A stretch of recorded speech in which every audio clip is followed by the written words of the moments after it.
श्री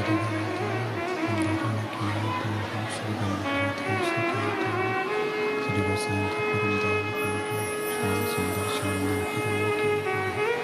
काशी विश्वनाथ भगवान की गौरव की श्री गणेश सरस्वती माता की खड़गपुर महादेव की महाकालेश्वर भगवान की ओंकारेश्वर भगवान की गणेश महाराज की सभी महारानी की संत शताब्दी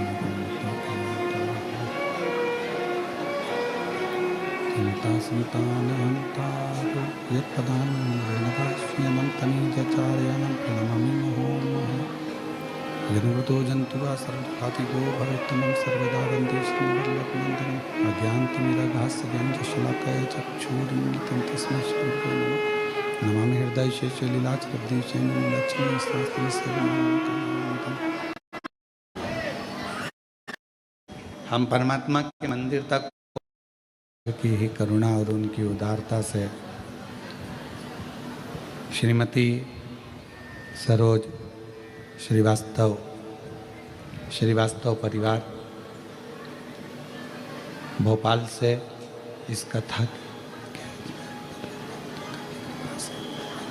कृपा से भगवान शंकर की करुणा से मुख्य यजमान का पद ग्रहण करे हैं। मैं श्रीवास्तव परिवार को बहुत बहुत साधुवाद देता हूँ, बधाइयाँ देता हूँ। जो ये पवित्र कथा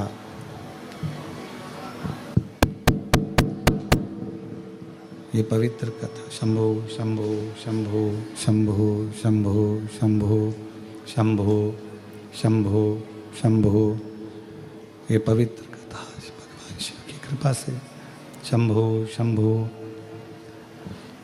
ये पवित्र कथा भगवान शिव की उदारता से, उनकी करुणा, उनकी कृपा से मुख्य यजमान का पद श्रीमती सरोज श्रीवास्तव परिवार भोपाल। एक बार मुख्य यजमान के लिए जोरदार ताली बजाकर उनका स्वागत, अभिनंदन।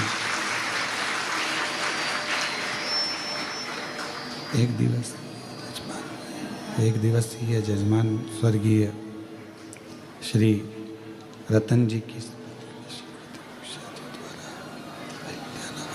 महाराष्ट्र से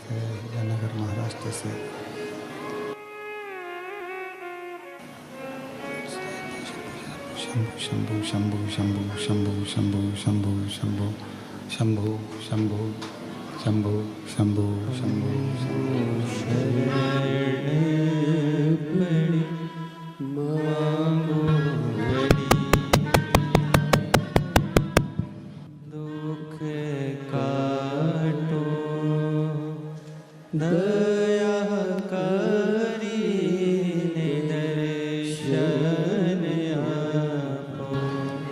शंभो शंभो शंभो शंभो शंभो शंभो शंभो शंभो शंभो शंभो शंभो शंभो। एक दिन के यजमान स्वर्गीय श्री रतन जी की स्मृति में श्रीमती उषा जी द्वारा अहिल्यानगर महाराष्ट्र से सविता संजय गोसावी, अहिल्यानगर महाराष्ट्र। एक दिवसीय यजमान सविता संजय गोसावी जी, सीमा अनिल राव, भारती शिवांश जयदीप गोसावी जी और सविता संजय गोसावी जी, ये एक दिवसीय भगवान शिव की कथा के यजमान पद इन लोगों ने ग्रहण किया है। बहुत बहुत आप लोगों को साधुवाद है। भगवान शिव की कृपा से, उनकी उदारता से धन्यवाद। जो ये पवित्र कथा श्रवण करने का सौभाग्य आप और हमको मिला है। भगवान शिव जो संपूर्ण जगत का कल्याण करने वाले हैं, संपूर्ण जगत के दया करने वाले हैं। ऐसे भगवान शिव की ये पवित्र कथा ऑनलाइन पितृपक्ष में श्रवण करने का सौभाग्य मिला है।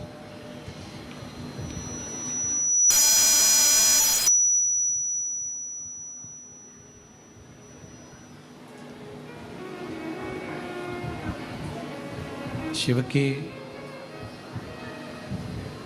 एक अविरल भक्ति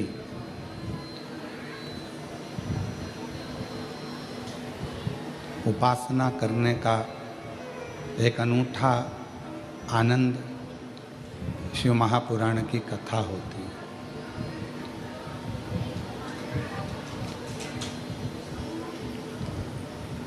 जब हम भगवान शंकर की अविरल कथा में भगवान शिव की पवित्र कथा का लाभ लेने के लिए जब महापुर हम पहुँचते हैं और भगवान शिव की जब कथा श्रवण करने के लिए बैठते हैं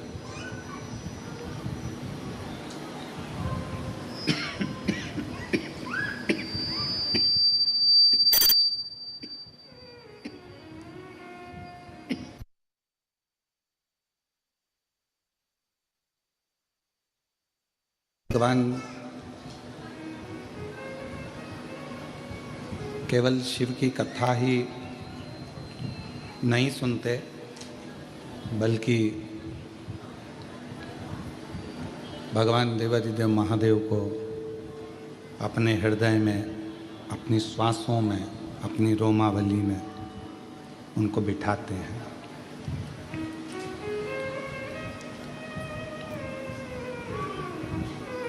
शिव महापुराण की कथा का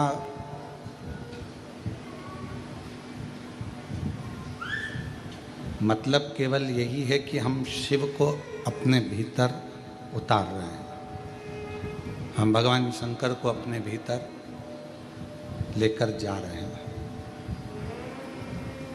बस जैसे मित्रता और परिवार को, दोनों संबंधों को निभाने के लिए प्रेम का होना बहुत ज़रूरी है, स्नेह का होना बहुत ज़रूरी है, प्यार का होना बहुत ज़रूरी है।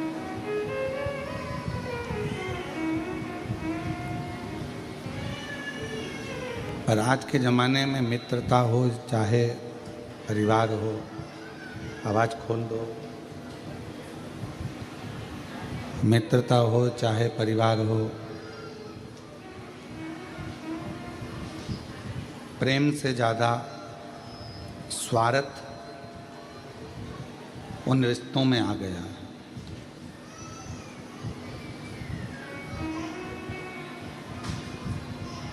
और जिन रिश्तों में प्रेम खत्म हो जाता है और केवल स्वार्थ रह जाता, वो रिश्ते बहुत लंबे समय तक टिकते नहीं हैं।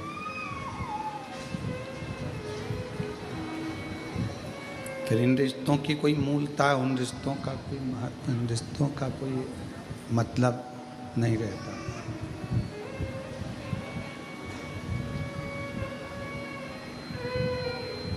क्योंकि उनके अंदर केवल एक स्वार्थ आकर बैठ गया है,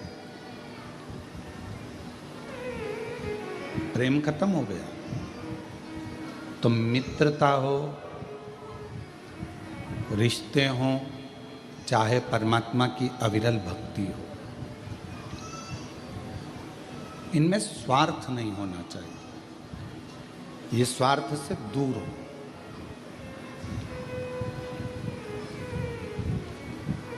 जब हम स्वार्थ को त्याग कर, स्वार्थ को दूर हटाकर फिर भगवान की भक्ति करते हैं या मित्रता करते हैं या परिवार से रिश्ता संबंध रखते हैं, तो फिर वो रिश्ते बहुत टिकते हैं, वो भक्ति बहुत टिकती है, वो भगवान का भजन बहुत टिकता है।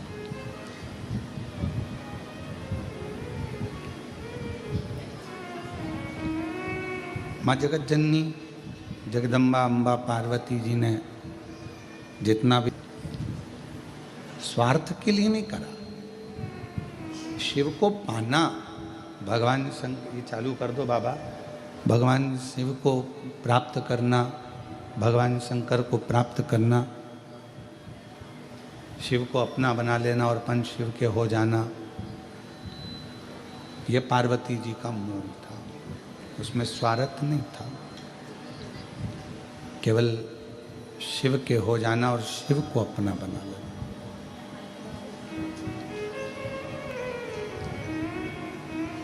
आज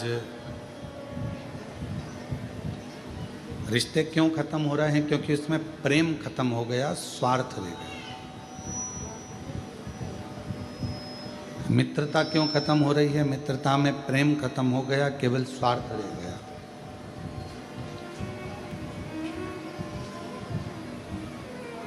भक्ति कहाँ जाकर खत्म हो जाती है कि व्यक्ति का स्वार्थ पूर्ण नहीं हो पाता।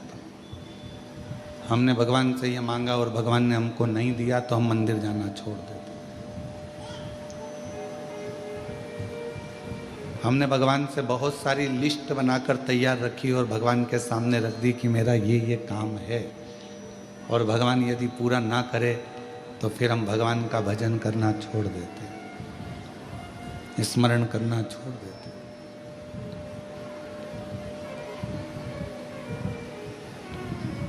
पर कभी विचार करो, अपनी एप्लीकेशन लगाकर रख दो,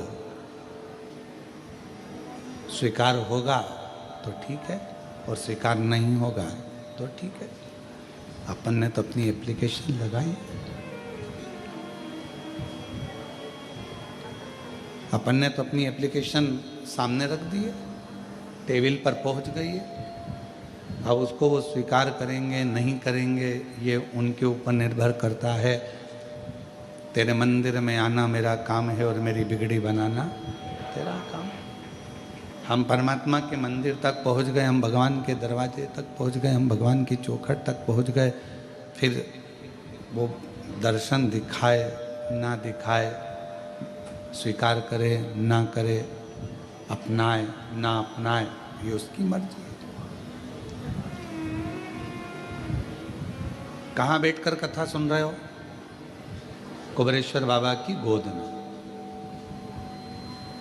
अपने पिता की गोद के अंदर बैठकर आप कथा का रास्ता भगवान शंकर की कथा को सुन रहे हो।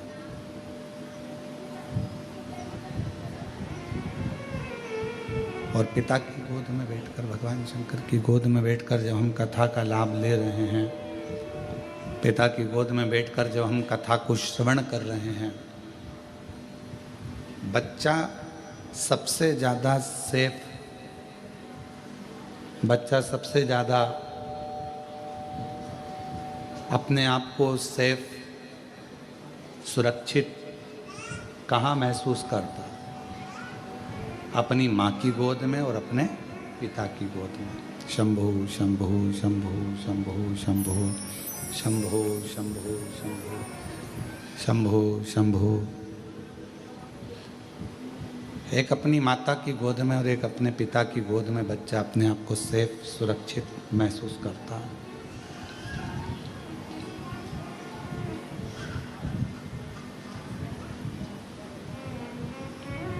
बाकी का कोई भी बच्चा किसी स्थान पर अपने आप को सेफ नहीं समझता।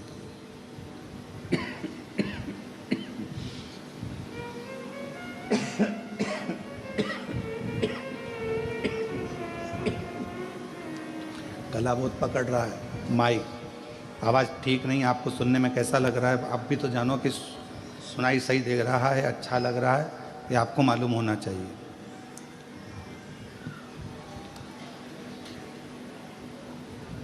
बच्चा सबसे ज़्यादा सुरक्षित, सेफ एक माँ की गोद में, एक पिता की गोद में महसूस करता है। उसको लगने लगता है कि अब मुझे कोई भय नहीं है, अब मुझे कोई डर नहीं है,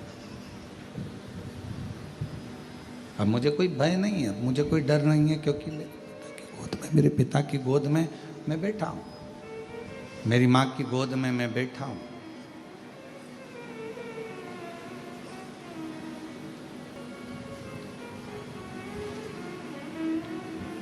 जैसे एक पिता की गोद में बैठने के बाद व्यक्ति के हृदय में यह भाव आ जाता है कि अब मैं सेफ हूँ, अब मुझे भय नहीं है, सामने से कोई श्वान आ गया, कोई सिंह आ गया, कोई आ गया और मुझे भय नहीं है।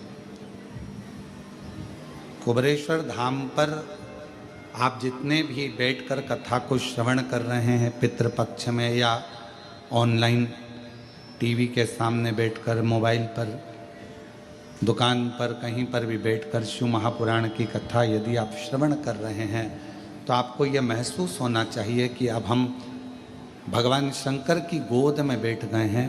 हमें अब संसार का कोई भय नहीं है, हमें कोई भय का, हमको डर नहीं सकती, हमको कष्ट नहीं दे सकती, हमको परेशान नहीं कर सकती।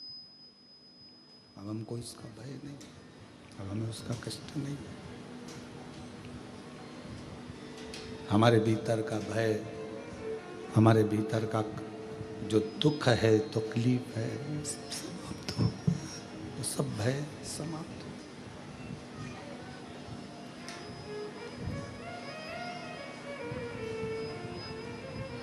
उसी तरह भगवान शिव की कथा में, भगवान शंकर के चरणों में, भगवान शंकर की कथा में, भगवान शंकर की इस पवित्र गोद में बैठकर जब हम जितनी देर आप शिव महापुराण की कथा में बैठें, जितनी देर आप भगवान शंकर की अविरल कथा को धारण करें, जितनी देर आप भगवान शिव की पवित्र कथा को अपने हृदय में, अपने चित्त में, अपने मन में उतारें, उतनी देर अपने मन में ये भाव रखें कि मैं शिव की गोद में बैठा हूँ, मेरे पिता की गोद में बैठा हूँ। और ये निश्चित है, पिता की गोद में से जब बच्चा उठता है, पापा का मोबाइल, पेन, जेब में कोई सामान होता है वो, या कोई सामग्री बच्चा लेकर उठता है। और आप जितनी देर शिव महापुराण की कथा में अपने पूर्वजों के उद्धार के लिए, पितरों के मोक्ष के लिए, श्राद्ध पक्ष में, पितृ पक्ष में ये पवित्र कथा को सुन रहे हैं, तो ये मान कर चलना कि आप भी खाली नहीं उठोगे, पिता से कुछ ना कुछ लेकर जरूर उठोगे, प्राप्त कर। और मैंने तेरे भरोसे बाबा, तेरे ही भरोसे हवा विच उड़ती जावांगी, बाबा डोर तो छड़ी ना में कटी जावांगी। भोले मैं तेरी पतंग, शंभो मैं तेरी पतंग, हवा विच उड़ती जाऊंगी, बाबा डोर तो छड़ी ना में कटी जाऊंगी। भोले मैं तेरी पतंग, शंभो मैं तेरी पतंग, हवा विच उड़ती जावांगी, बाबा डोर तो छड़ी ना में कटी जावांगी। शिव को मानकर, अपना बाबुल मानकर, अपना पिता मानकर जब हम उसके पास में बैठते हैं, उसकी गोदी में बैठते हैं, उससे अपने मन की बात, अपने हृदय की बात कहते हैं, तो शिव उसको स्वीकार करता है, भगवान शंकर उसको स्वीकार करता है। शिव उसको स्वीकारेगा, भगवान शंकर उसको स्वीकार करेगा। और हम उससे जब बोलें भाव से, मन से, हृदय से, चित्त से, जब हम भगवान शिव से प्रार्थना करें, विनय करें, निवेदन करें, विनती करें, भगवान शंकर को अपने मन का भाव कहें। शंभो शरण पड़ी मांगो घड़ी रे घड़ी, दुख काटो दया दर्शन आपो शंभु शरण पड़ी मांगो घड़ी रे घड़ी दुख काटो दया करीने दर्शन तो हम भगवान शिव से जब अपने मन का भाव कहें प्रेम से, अपन अपनी मन की वाणी से, हृदय से शिव को कुछ कहें तो शिव उसको स्वीकार करते, भगवान शंकर उसको सुनते, स्वीकारते।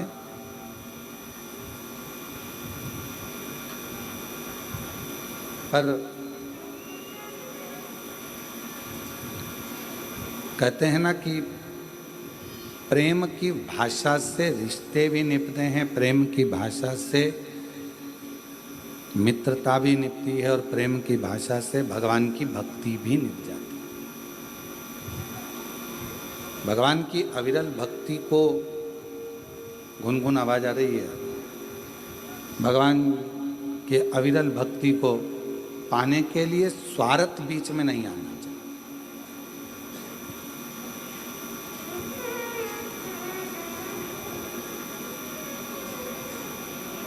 मान लो नहीं दिया परमात्मा ने, हो सकता है कि तुम्हारा दुख, तुम्हारी परेशानी, तुम्हारा कष्ट, तुम्हारी तकलीफ भगवान ने नहीं काटी। इसको निकाल के देख ले एक बार वापस, गुनगुन सी आवाज आ रही है।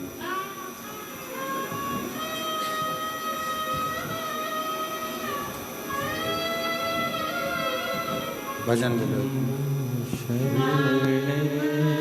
पड़ी मांगो घड़ी रे घड़ी दुख काटो दया करीने दर्शन आपो शंभु शरण पड़ी मांगो घड़ी रे घड़ी दुख काटो दया करीने दर्शन आपो शंभु शरण पड़ी मांगो घड़ी रे घड़ी दुख काटो दया करीने दर्शन आपो।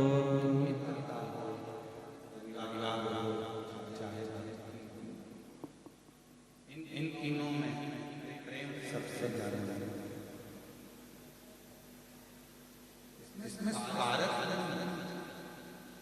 भगवान अगर कर रहे हो, भगवान स्वार्थ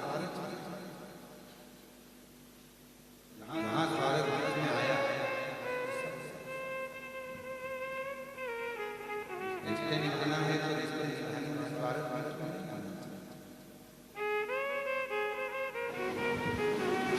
संबंधों के बीच में जब स्वार्थ आ जाता है तो फिर वो संबंध, वो रिश्ते, वो नाते सब खत्म हो जाते हैं, तो सब समाप्त हो गए। मित्रता के बीच में अगर स्वार्थ आ गया तो वो भी समाप्त हो गया। जाओ भगवान के मंदिर में एक लोटा जल चढ़ाने के लिए, पर मान लो अगर तुम्हारा कोई कार्य नहीं हुआ, तुम्हारा कोई कार्य भगवान ने नहीं स्वीकार करा, तुम्हारा कोई कार्य भगवान स्वीकार नहीं करे, तो उसमें ये नहीं कि मैं कल से मंदिर ही नहीं आऊँगी, मैं भगवान का भजन ही नहीं करूँगी, मैं स्मरण ही नहीं करूँगी, मैं तो शिव को मानूंगी ही नहीं, भगवान की भक्ति ही नहीं करूँगी, भगवान का भजन ही नहीं करूँगी।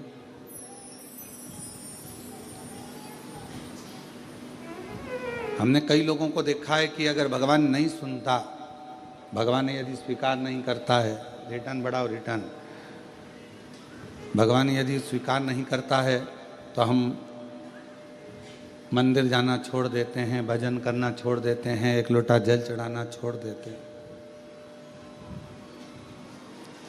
फिर तो ये स्वार्थ वाली बात हो गई कि उसने करा तो हम गए, नहीं करा तो हमने छोड़ दिया, फिर तो ये स्वार्थ वाली बात है।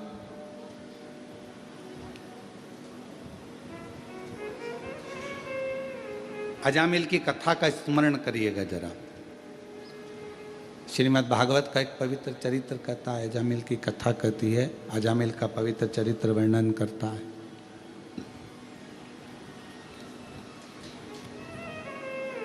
भगवान की अविरल भक्ति में अजामिल लगा हुआ था, भगवान के भजन में अजामिल लगा हुआ था, स्मरण करता था, भजन करता था, कीर्तन करता था, मंत्र जाप करता था, नाम जाप करता था। पर उसके नगर में एक वैश्या ने अपना घर बना लिया।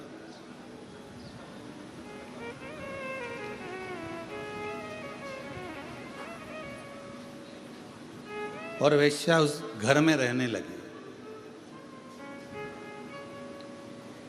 बड़ा सुंदर भवन बनाया। पूरे नगर में सूचना हो गई कि इस घर में जो नारी रहती है, स्त्री रहती है, वो बड़ी सुंदर है, वो वेश्या बड़ी सुंदर। अब इतनी चर्चा सुनी तो मन में उमंग तो उत्पन्न हुई ना कि एक बार जाके देखें तो सही। कई लोगों के मन में रहता है, कुबेरेश्वर धाम के जब चित्र देखते हैं, फोटो देखते हैं या वीडियो देखते हैं तो उनके मन में भाव उत्पन्न हो जाता है, उनके मन में भाव आता है। कुबेरेश्वर धाम के जब चित्र फोटो ये नहीं चल रहे हैं क्या? आके सुनो तो सही इसको। कुबेरेश्वर धाम के जब चित्र देखते हैं, फोटो देखते हैं या वीडियो देखते हैं तो उनके मन में भाव उत्पन्न हो जाता है कि एक बार जरा जाके देखें तो, दर्शन तो करें।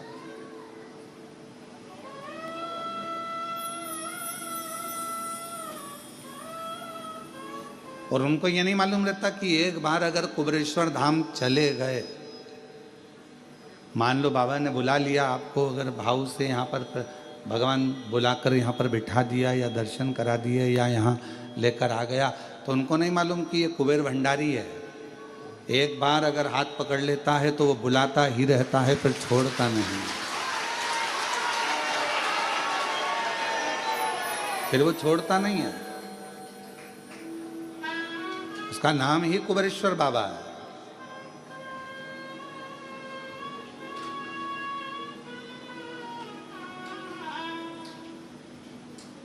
वैश्या ने मकान बनाया बड़ा सुंदर, उसमें उसका निवास हो गया।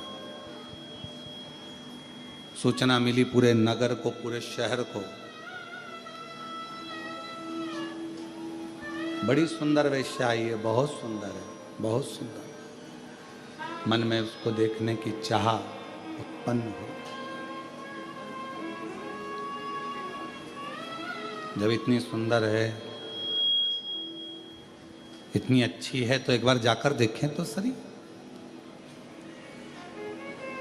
वैश्या को मालूम था कि मेरे घर के दरवाजे के सामने से सब निकल रहे हैं और अजामिल जो भगवान की भक्ति करता है, भजन करता है, स्मरण करता है, ब्राह्मण है, बहुत अच्छा है।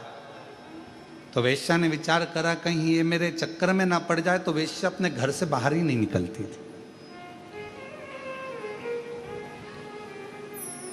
कहीं ये मुझे देख ना ले, और यदि इसने मुझे देख लिया, यदि उसने मुझे पहचान लिया और जान लिया कि मैं इतनी सुंदर हूं और भगवान को छोड़ दे और मुझे भजे, तो मतलब क्या हुआ?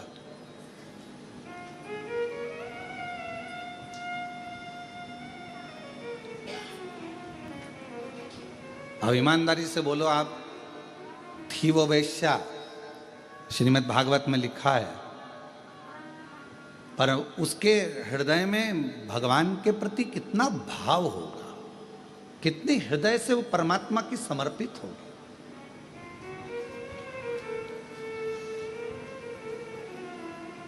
कितना उसके हृदय में भाव उत्पन्न हुआ होगा, जरा विचार करिएगा कि अगर मुझे देख लेगा अजामिल और हो सकता है कि मेरी ओर आसक्त हो जाए, तो परमात्मा की भक्ति छूट जाएगी, परमात्मा का भजन छूट जाएगा, परमात्मा का मंत्र जाप छूट जाएगा, परमात्मा का नाम जाप छूट जाएगा।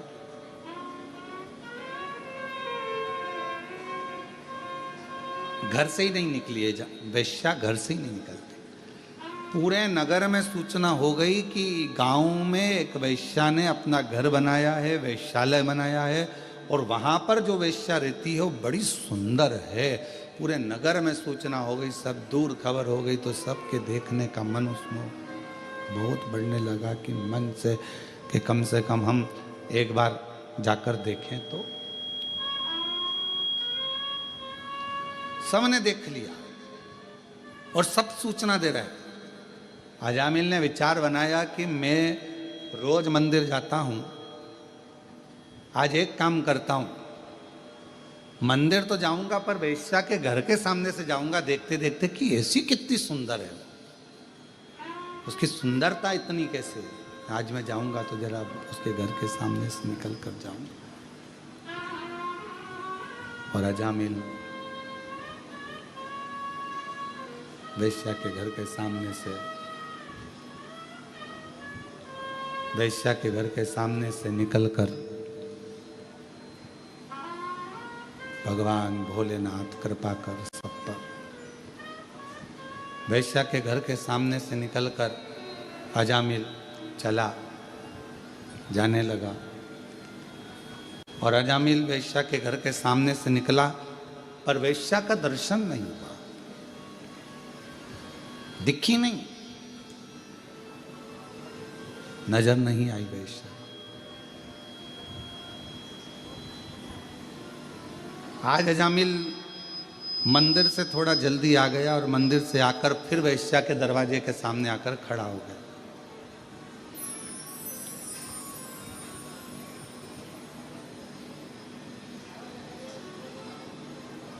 जो पथ भटकाने वाले होते हैं ना, वो परमात्मा का जो समय होता है उसको खींचते हैं। भगवान का जो समय है, पथ भटकाने वाले परमात्मा के समय को अपनी ओर खींचने का प्रयास करते हैं।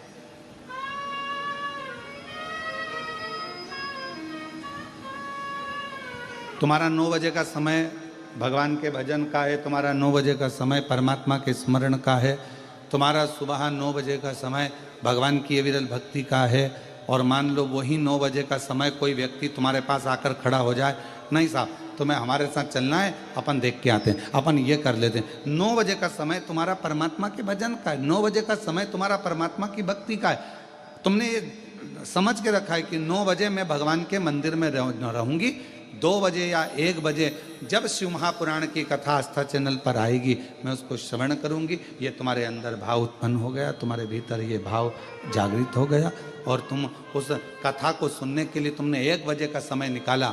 और मान लो उस बीच में कोई आकर बैठ गया या कोई व्यक्ति आ गया या कोई तुम्हारे मंदिर के जाने के समय पर तुम्हारा टाइम लेने के लिए, नहीं तुझे मेरे साथ चलना है, तुझे ये करना है, समझ लेना कहीं पथ को भटकना है।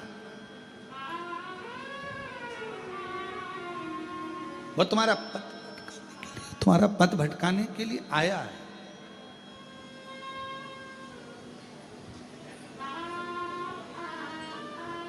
अब अजामिल समय निकालता है और अजामिल वेश्या के घर के सामने जाकर खड़ा हो जाता है। वेश्या के घर के सामने जब अजामिल जाकर खड़ा हुआ, आज मंदिर से थोड़ा जल्दी आ गया, वेश्या नहीं दिखी। श्रीमद् भागवत में लिखा है अजामिल का चरित्र कि अजामिल बारंबार वेश्या के घर के सामने से जाता है और बारंबार वो वेश्या दिखती नहीं है।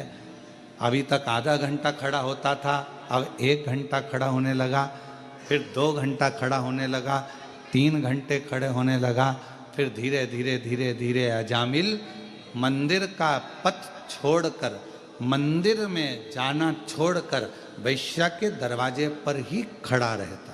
वेश्या के दरवाजे,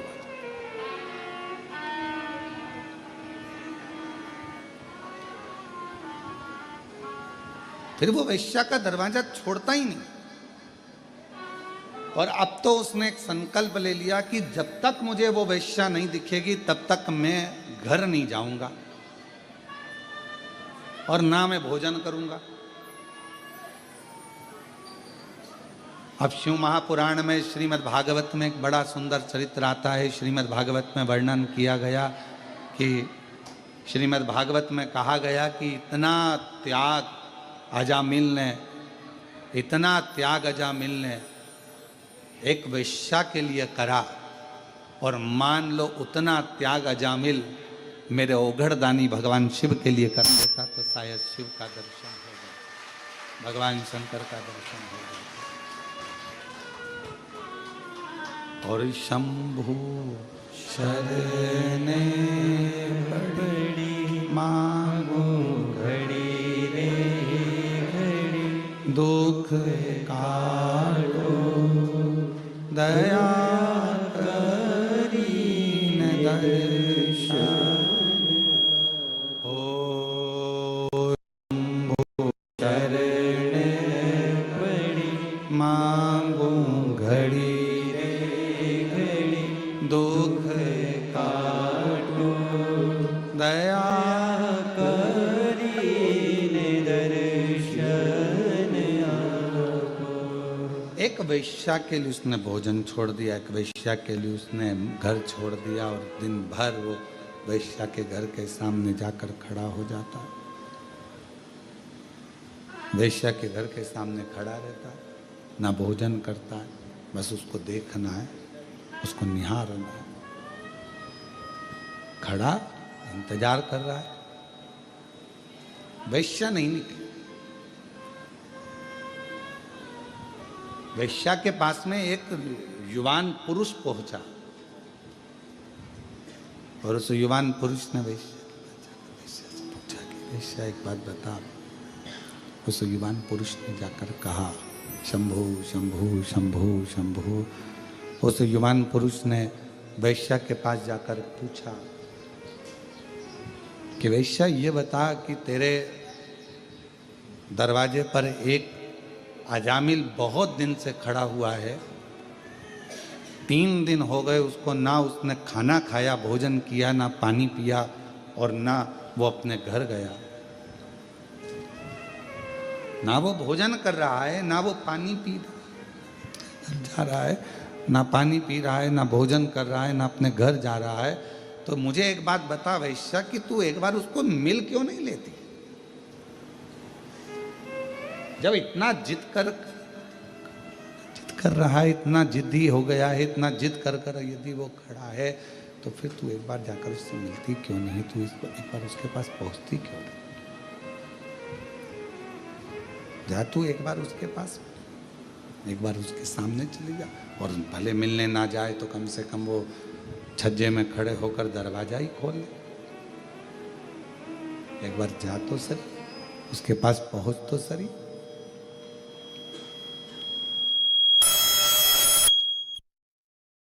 जा वैश्या। वैश्या ने कहा कि जाने को तो मैं अब भी दरवाजा खोलूं और उस अजामिल के पास में पहुंच जाऊं, अजामिल के पास में चली जाऊं, परंतु दरवाजा खोलूंगी और अजामिल के पास पहुंच जाऊंगी, मना नहीं है, पर मेरा मन कहता है कि अजामिल बहुत सत्संगी है, मेरा मन कहता है कि अजामिल बहुत भगवत प्रेमी है, मेरा मन कहता है कि अजामिल बहुत भगवत भजन करने वाला, और एक भजन करने वालों को भजन से निकाल कर मैं अपने में लगा लूं तो ये श्रेष्ठता नहीं है मेरी।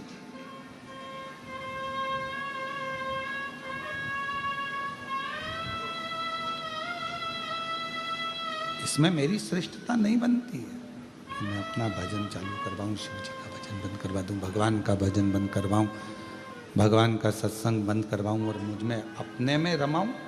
ये मेरी श्रेष्ठता नहीं है, ये मैं नहीं कर सकता।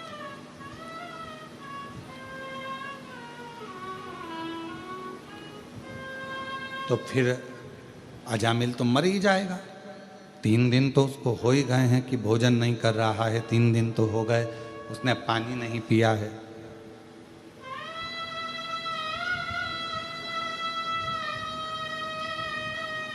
तीन दिन तो हो गए उसने पानी नहीं पिया, भोजन नहीं किया, फिर तो वो मर जाएगा, प्राण छूट जाएगा। वैश्या कहती है मैं जानती हूं कि वो इतनी जल्दी मरने वाला नहीं है,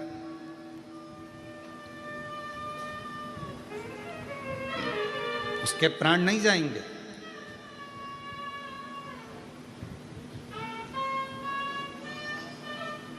फिर भी वैश्या तुझे तो जाना तो चाहिए। 4 दिन हो गए, 5 दिन हो गए, अजामिल खड़ा बैठा भी नहीं। 5वें दिन वैश्या ने दरवाजा खोला। अजामिल ने उसको देखा और देखते से ही अजामिल ने कह दिया कि तुम इतनी सुंदर हो, मैं तुम्हें अपनी अर्धांगिनी बनाना चाहता हूं, अपनी पत्नी बनाना चाहता हूं। तुम मेरी पत्नी बन जाओ, तुम मेरी अर्धांगिनी बन जाओ, तुम मेरी बन जाओ। अजामिल ने जैसे ही कहा, वैश्या ने विचार करा कि जो इतना प्रेम कर रहा है, इतना स्नेह कर रहा है, इतना आनंद से मुझे मेरा हाथ मांग रहा है, अजामिल पर तुम जानते हो कि मैं वैश्या हूं,